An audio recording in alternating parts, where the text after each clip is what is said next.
नमस्कार। High alert का वक्त है। आपके साथ मैं हूं राजेंद्र देव। हम हाई अलर्ट की बात करेंगे, हम हाई अलर्ट की खबरें आपको दिखाएंगे, लेकिन इस वक्त हमारे संवाददाता अविनाश तिवारी के साथ हैं कांग्रेस के प्रदेश अध्यक्ष अजय बात है लल्लू। कि जिस तरीके से ये प्रदर्शन चल रहा है, कांग्रेस पार्टी भी इसमें अब कूद पड़ी है और खुद प्रदेश अध्यक्ष अजय कुमार लल्लू आज पहुंचे हैं किसानों को यहाँ पे समर्थन देने के लिए। आज पांचवें दौर की बातचीत भी होनी है, देखना है क्या कुछ समाधान निकलता है। कैमरा वीरपाल के साथ अविनाश तिवारी, एबीपी गंगा, गाजियाबाद।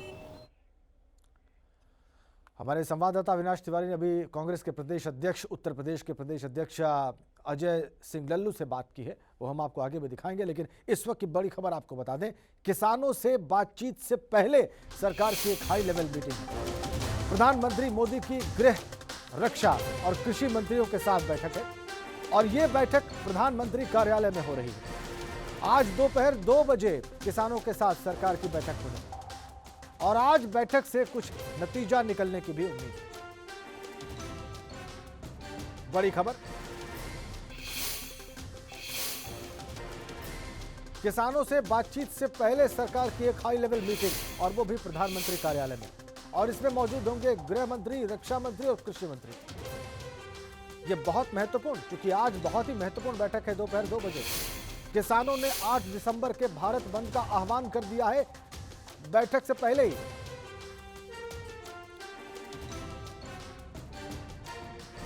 किसानों के साथ 2 बजे मीटिंग का समय तय है। जब मीटिंग शुरू होगी, बातचीत होगी, उसके बाद ही ये कुछ कहा जा सकता है कि किस दिशा में आगे बढ़ेंगे। दरअसल बैठक में जो बात होगी उसी पर भरोसा किया जा सकता है और कुल मिला के मैं तो आशावान हूँ कि निश्चित रूप से किसान सकारात्मक दिशा में सोचेंगे और आंदोलन का रास्ता छोड़ेंगे। तो ये कृषि मंत्री नरेंद्र तोमर की बात आपने सुनी, वो आशान्वित हैं कि किसान आंदोलन का रास्ता छोड़ेंगे, उनकी बात सुनेंगे। आज अभी थोड़ी देर में प्रधानमंत्री कार्यालय में बैठक हो रही है और उसमें मौजूद होंगे भारत के गृह मंत्री, भारत के रक्षा मंत्री, भारत के कृषि मंत्री, तो केंद्रीय कैबिनेट के तमाम सीनियर मिनिस्टर्स, जिनमें से 2 किसानों से बातचीत में सीधा इन्वॉल्व हैं, वो भी इस बैठक का हिस्सा होंगे। जाहिर सी बात है, प्रधानमंत्री जानना चाहेंगे कि अब तक बैठक में क्या हुआ है, किसानों की मांग क्या है, सरकार ने अब तक उनसे क्या कहा है, बातचीत किस दिशा में जा रही है, क्या संभावनाएं हो सकती हैं और किसानों को क्या कहा जाना चाहिए। ये निश्चित रूप से इस बैठक का एजेंडा होगा।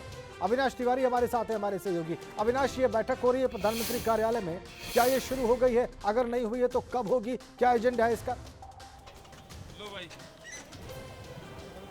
जी बिल्कुल राजेंद्र, अगर बात करें जिस प्रकार से किसानों का आंदोलन चल रहा है, पीएम से लेकर गृह मंत्री तक सभी इसको गंभीरता से ले रहे हैं और यही कारण है कि प्रधानमंत्री आवास पर गृह मंत्री अमित शाह और रक्षा मंत्री राजनाथ सिंह पहुंचे हुए हैं। किसानों के नेता राकेश टिकैत हमारे साथ मौजूद हैं, ये जा रहे हैं 2 बजे विज्ञान भवन में बातचीत करने के लिए। राकेश जी, 4 दौर की बातचीत हो चुकी है, आज 5वें दौर की बातचीत है, समाधान निकलेगा? हाँ निकलेगा, मैं ट्रैक्टर से जाऊंगा मीटिंग में। आज ट्रैक्टर से जाएंगे आप मीटिंग में, तो क्या समाधान निकलेगा आपके ट्रैक्टर से जाने से? हाँ निकलेगा, समाधान निकलेगा। जब ट्रैक्टर चले जाएगा, कम से कम इस बार न ट्रैक्टर भी दिल्ली देखिए वो। 4 दौर की बातचीत हो चुकी है, लेकिन सरकार भी नहीं झुक रही और आप लोग भी नहीं झुक रहे हैं, समाधान कैसे निकलेगा? निकल जाएगा, समाधान भी निकलेगा। एक में निकलेगा, अगले दौर में निकल जाएगा, अगले में उस अगले में निकल जाएगा, निकल ही जाएगा। 8 तारीख को भारत बंद आप लोगों ने बुलाया है, क्या रणनीति रहेगी? देखेंगे, सब पॉलिटिकल वाले करते थे भारत बंद के, भारत बंद हमने भी कह दिया भारत बंद। अब देखेंगे कैसे भारत बंद होता है, हम भी देख लेंगे। राकेश जी, सुप्रीम कोर्ट में याचिका लगाई गई है, जो आप लोगों ने यहाँ पे घेराव करके रखा है, इसको हटाने को लेकर के क्या कहेंगे? और कोर्ट का जो आदेश आएगा मान लेंगे उसका, कोर्ट का क्या आदेश है। हमने कहा रोक रखा किसी को, पब्लिक तो चल रही है। ऊपर एक फ्लाईओवर बंद रखा है, नीचे इधर से अगर यूटर्न की बात करें ये भी बंद हो रखा है, तो पब्लिक कह रही है कि इससे काफ़ी ज़्यादा परेशानी हो रही है उनको और इसीलिए कल सुप्रीम कोर्ट में याचिका लगा दी गई। चलो एक आधी रोड खोल देंगे, सुप्रीम कोर्ट का तो सम्मान है भी, उसका तो सब सम्मान करे। एक आधी रोड खोल देंगे। सरकार से किस तरीके की आज बातचीत रहेगी, क्या एजेंडा रहेगा आप लोगों का? एजेंडा ये है कि सरकार बात मान ले, जो अध्यादेश ये जाए हैं इनको वापसी ले ले, हमारा एमएसपी का रेट तय कर दे। तो यही हमारे सवाल है। और हमारे सवाल क्या, हम उन्हें ये कह रहे सरकार को जाएगा तुम हमारे खेत में गन्ने की छुलाई करो भाई, जो इनका काम है। इन्हें लिखत पढ़त में कोई गलती होगी तो उसकी त्रुटि ठीक करने का तो इन्हीं का काम है, या हम करेंगे। कांग्रेस के प्रदेश अध्यक्ष आए थे, आपसे क्या बातचीत हुई है? बातचीत हुई, नु कहते और क्या करें, मगर सड़क पे बैठ दो तुम भी। बैठो, जोड़ो खड़ा कहीं ना कहीं, तो हाउस में जोड़ो, उसमें जोड़ो, उसके बाहर बैठो भाई, करोगे कुछ ना कुछ तो। पॉलिटिकल समर्थन भी आप ले रहे हैं? और जो कोई कुछ दे रहा तो ले लो, लेने में क्या दिक्कत है? कुछ उसमें कोई लेन देन थोड़ा, वे दे रहे, हमने कह दिया भाई धन्यवाद आपका। सरकार कह रही है कि हम जो तीनों कानून आए इसमें संशोधन के लिए तो तैयार हैं, लेकिन पूरी तरीके से कानून खत्म करने के लिए सरकार तैयार नहीं है। और जब कोर्ट में जाने से पहला फैसला सुनाए रहे हुए तो फिर बातचीत कहीं की? अरे वहाँ जाएंगे, बैठेंगे, बात करेंगे, क्या पता क्या सहमति बन जाए। 4 दौर में नहीं बनी, आज बन जाएगी। लग रही सरकार कुछ ना कुछ कर देगी उसका हल। गृह मंत्री पहुंचे हैं, अमित शाह जी प्रधानमंत्री के आवास पर मुलाकात चल रही है, वहाँ पे बैठक चल रही है आप लोग की बातचीत से पहले। लगता है कि पीएम के इंटरफियर से आप लोगों की बात बनेगी? हाँ ठीक है, वो भी अमित शाह लग रहे हैं तो कुछ ना कुछ तो होगा। प्रधानमंत्री भी हैं, वे भी हैं, तो लग रहे हैं कुछ ना कुछ समाधान निकालना चाहिए उन्हें। भाई सरकार का भी काम छूट रहा है, हमारा भी छूट रहा है, सरकार भी अपना और धंधे पर लगे, हमें भी लगा। हमारे देखो ये जो देश था ये 2 ही चीज़ों पे आधारित था। यहाँ की ऋषि पद्धति मजबूत थी और यहाँ पे कृषि पद्धति मजबूत थी।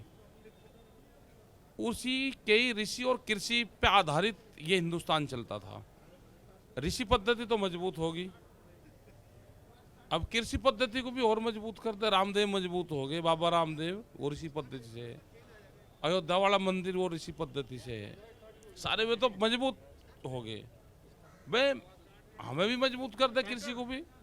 और अगर आज बातचीत फिर न बनी तो क्या होगा आगे? जाऊंगा मैं, ट्रैक्टर से जा रहा, आज बात क्यों नहीं बनेगी? वो ट्रैक्टर बनता है वापसी, थोड़ा हाल लग रहा है, आज हाल लग रहे हैं तो वहीं टेंट गिरेंगे। बहुत सफ़ेद बिल्डिंग है, सफ़ेद बिल्डिंग में बैठने वाले भी सफ़ेद होंगे तो बात बन जाएगी। ठीक है अविनाश, इंडिया का व्हाइट हाउस है। ठीक है अविनाश, बातचीत आ गई, राकेश टिकैत की बात आ गई। तो वो कह रहे हैं वो ट्रैक्टर लेकर पहुंच जाएंगे आज विज्ञान भवन, जहां पर आज बातचीत होनी है दोपहर 2 बजे। और राकेश टिकैत को आशा है कि सरकार बात उनकी मान लेगी। वो ये भी कह रहे हैं कि आज नहीं मानेगी तो अगले दौर में मानेगी, उसके अगले दौर में मानेगी, लेकिन संभावना इसी बात की है कि सरकार उनकी बात मान लेगी, किसानों की बात मान लेगी। तो आशा के स्वर दिखाई दिए, सुनाई दिए अभी राकेश टिकैत की ओर से, जो यूपी के किसानों को, खासकर वेस्टर्न यूपी के किसानों को लीड कर रहे हैं और उनको लेकर धरने पर हैं बॉर्डर पर। किसानों के आंदोलन को लेकर पश्चिमी उत्तर प्रदेश में अलर्ट है। डीजीपी मुख्यालय ने पश्चिमी उत्तर प्रदेश को अलर्ट पर रखा है। डीजीपी मुख्यालय ने इंटेलिजेंस यूनिट को सक्रिय कर दिया है। कई जिलों के किसान दिल्ली जाने की तैयारी में जुटे हैं और दिल्ली से जुड़े जिलों में पुलिस फोर्स और पीएसी तैनात है। बड़ी खबर, बड़ा अपडेट, पश्चिमी उत्तर प्रदेश में अलर्ट जारी किया गया डीजीपी ऑफिस की ओर से। जाहिर सी बात है, इंटेलिजेंस इनपुट है इस तरह का कि कोई अनहोनी हो सकती है, इसीलिए यह अलर्ट। पीएसी को भी अलर्ट पर रखा गया है। इंटेलिजेंस यूनिट सक्रिय है, डीजीपी मुख्यालय ने इसको सक्रिय कर रखा है। कई जिलों के किसान दिल्ली जाने की तैयारी में जुटे हुए हैं।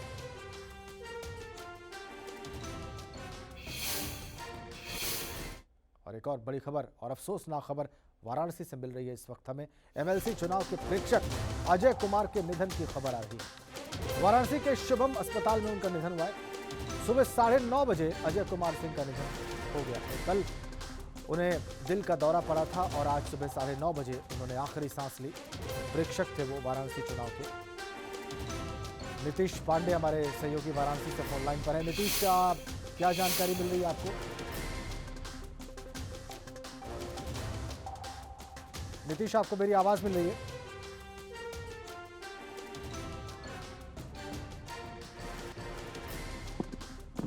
सुबह 9:30 बजे अजय कुमार सिंह को उन्होंने आखिरी सांस ली, ऐसी खबर आ रही है। नीतीश पांडे हमारे साथ जुड़े हुए हैं वाराणसी से। नीतीश, और क्या जानकारी मिल रही है आपको? जी राजेंद्र जी, दुखद क्षण है। अभी सारे जो प्रशासनिक अमला है जिस निजी अस्पताल में अजय सिंह का निधन हुआ है, वहां पर वाराणसी का पूरा प्रशासनिक अमला मौजूद है। वहां से अभी अगर अब ये विचार किया जा रहा है कि अंतिम संस्कार कहाँ होगा, लेकिन बनारस के लिए और प्रशासनिक अमले के साथ पूरे प्रदेश के लिए ये दुखद खबर है कि अपनी ड्यूटी पर आए अजय कुमार सिंह जिस तरह से कल उनकी अचानक तबीयत बिगड़ी और उन्हें निजी अस्पताल में भर्ती कराया गया। वाराणसी के एमएलसी चुनाव के प्रेक्षक बनाए गए थे और सर्किट हाउस में अचानक इनकी तबीयत बिगड़ी और उन्हें यहाँ के निजी अस्पताल शुभम अस्पताल में भर्ती कराया गया। लगातार स्थितियों के सुधरने का लोग इंतजार कर रहे थे कि कहीं कुछ ऐसी खबर मिले जो कि राहत भरी खबर हो, लेकिन लगातार उनकी तबीयत बिगड़ती गई। उनको वेंटिलेटर पर रखा गया था और आज सुबह 9:30 बजे एक दुखद खबर आई। उनकी पत्नी यहाँ पर पहुंची हुई हैं और अब आगे की तैयारी की जा रही है। आगे उनका अंतिम संस्कार कहाँ होगा, इसके बारे में तैयारी की जा रही है। जी राजेंद्र जी, शुक्रिया आपका नीतीश। प्रेक्षक बन के एमएलसी चुनाव के गए थे अजय कुमार सिंह। दिल का दौरा पड़ा, तबीयत बिगड़ी उनकी, उनको एक प्राइवेट हॉस्पिटल में इलाज के लिए भर्ती कराया गया, लेकिन उनकी जान नहीं बचाई जा सकी।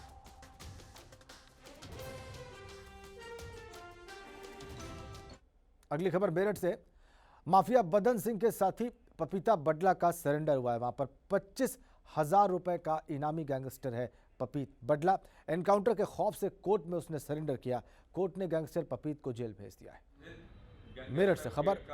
बदन सिंह गैंग का ये गैंगस्टर एनकाउंटर के खौफ से उसने कोर्ट में सरेंडर कर दिया। आज पुलिस के लगातार दी जा रही दबिश से और पुलिस के भय से। और इधर बागपत के बिनौली थाने में पुलिस ने मुठभेड़ के दौरान 5 बदमाशों को गिरफ्तार किया। इस दौरान दोनों ओर से फायरिंग भी हुई। इसमें इंस्पेक्टर बिनौली बाल बाल बच गए। आरोपियों में एक दरोगा का बेटा भी शामिल है। बदमाशों के पास से 4 तमंचे, 10 कारतूस और बाइक बरामद हुई है। आज थाना बिनौली में मुखबिर द्वारा सूचना दी गई कि फतेहपुर बिजवाड़ा पट्टी की तरफ कुछ बदमाश ट्यूबवेल की तरफ जा रहे हैं, जिस पे उनकी घेराबंदी कर उनको ललकारा गया। पुलिस से घिरता देख उन्होंने पुलिस पार्टी पर फायर किया, जिनको घेर कर जो है उनको तुरंत पकड़ लिया गया। 5 बदमाश थे, उनके पास से हथियार, अवैध तमंचे और कुछ खोखे और जिंदा कारतूस मिले हैं। और इधर ग्रेटर नोएडा की दादरी पुलिस और बदमाशों के बीच मुठभेड़ हुई है। इस मुठभेड़ में एक शातिर बदमाश गिरफ्तार किया गया है। इसके पैर में गोली लगी है। बदमाश के 2 साथी अंधेरे का फायदा उठाकर मौके से फरार हो गए हैं। शातिर बदमाश पर गाजियाबाद से लूटी हुई स्विफ्ट कार, अवैध तमंचा और जिंदा कारतूस बरामद हुए हैं।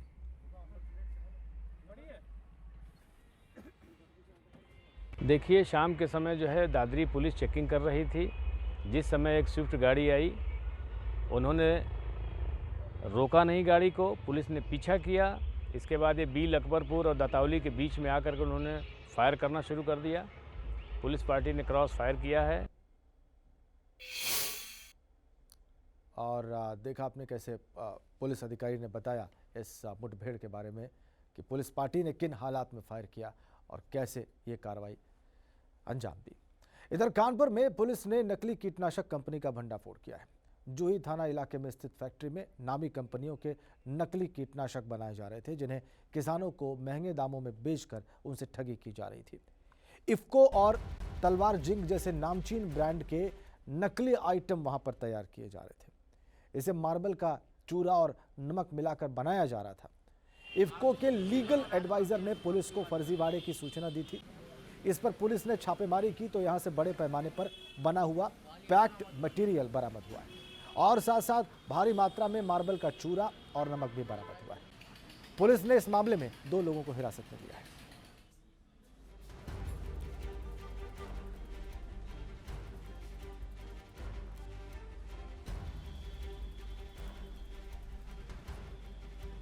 दो लोगों को इस मामले में हिरासत में लिया गया है। पुलिस ने नकली कीटनाशक कंपनी का भंडाफोड़ किया है। कानपुर में जूही थाना इलाके में यह फैक्ट्री मौजूद थी। उसके नकली सामानों को कैसे पैक करके रखा जा रहा था, उसका एक नमूना आप देख पा रहे हैं।